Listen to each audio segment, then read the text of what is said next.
What if the place you have always called home was never really meant to be yours? What if, from the time you were a little girl, you were subtly, or sometimes not so subtly, taught that home was not here, but somewhere else?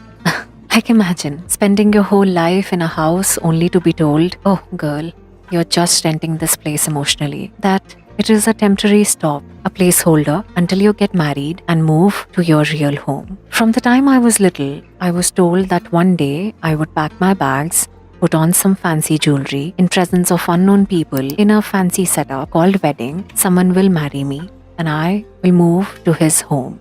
It was never if I would leave or if I would want to leave.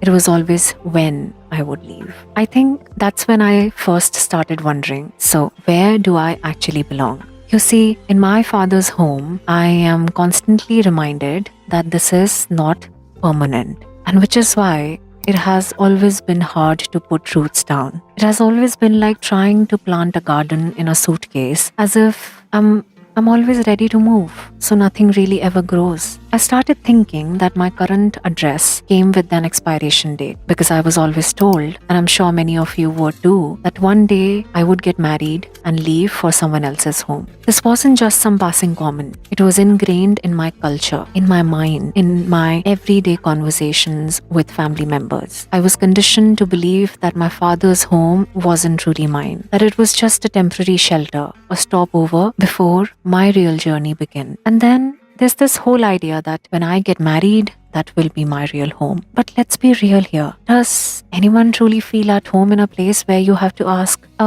which drawer can I put my socks in?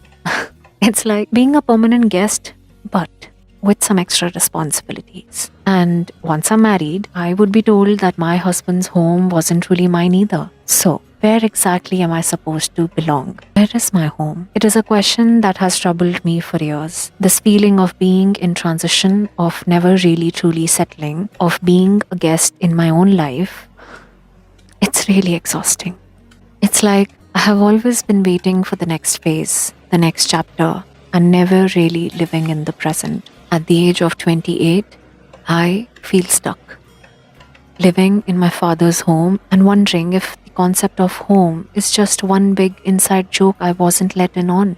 And to be completely honest with you, this isn't just about a physical space. It's about belonging, feeling like you have a place where you can breathe deeply, let your guard down, and not feel like you're constantly auditioning for the role of perfect daughter, perfect wife, perfect sister, or whatever the world expects of you next just because you are a female. Mentally, I always feel that I'm doing some kind of heavy lifting to create that sense of belonging. A quick flashback to the time when I moved out and lived alone for 2 years. Yes, I left my parents' home as unmarried and lived for 2 years separately. For the first time, I felt what it was like to claim a space as my own. I didn't have to justify my choices, explain my habits, or apologize for my messy desk. It wasn't perfect, but it was mine. But then life happened. Responsibilities came knocking, and I had to let that space go. And let me tell you, saying goodbye to that little pocket of independence felt like losing a piece of myself. But those 2 years taught me something, that home doesn't have to be tied to a person or a place. It's something you create, something you nurture, and yet, for so many of us, women especially, society doesn't really let us hold on to that. It's funny, isn't it? Society has us, women, packing and unpacking like we are some contestants of some kind of participation that we have come to win in this world. But I'm not here to win. I am born in one house, was always raised to leave it, and now I am also expected to magically make another place feel like home. But here's what no one actually told me. Constantly being in transition left me feeling like I was living out of a metaphorical suitcase my whole life. And you know what's in that suitcase? A bunch of emotional baggage I don't even want to pack myself. But it will be with me wherever I go. But what do I do? How do I, as a woman, create a sense of home when the world keeps telling me I don't belong anywhere? It's not even the world or the society at large, it's the family, it's the people that I live with at my home. Or rather, I should say, in my father's home. For me, I've started to think of home less as a physical place and more as something I carry with me.